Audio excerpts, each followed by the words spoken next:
বিশ্বকাপের সেমিফাইনালে ফ্রান্সকে ২-০ গোলে হারিয়ে ফাইনালে ওঠার মুহূর্তের বিশেষ একটি ভিডিও প্রকাশ করেছে স্পেনের রাজপরিবার। যুক্তরাষ্ট্রের টেক্সাসের ডালাসে ম্যাচটি অনুষ্ঠিত হলেও রাজা ষষ্ঠ ফেলিপে, রানী লেতিসিয়া, রাজকুমারী লেওনর ও ইনফান্তা সোফিয়া নিজেদের নাম লেখা স্পেনের জার্সি পরে সোফায় বসে ম্যাচের শেষ মুহূর্তগুলো উপভোগ করেছেন।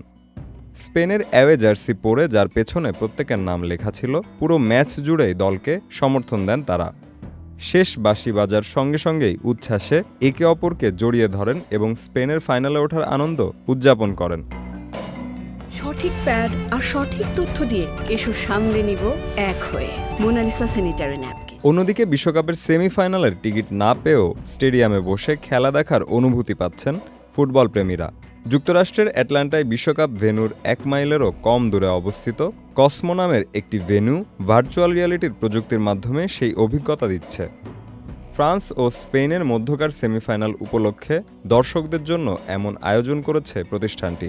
ভার্চুয়াল রিয়ালিটির মাধ্যমে দর্শকেরা যেন স্টেডিয়ামের গ্যালারিতে বসেই খেলা দেখছেন এমন অনুভূতি পান, আর সেটিই সম্ভব হচ্ছে বিশ্বকাপের ম্যাচের টিকিটের তুলনায় অনেক কম খরচে।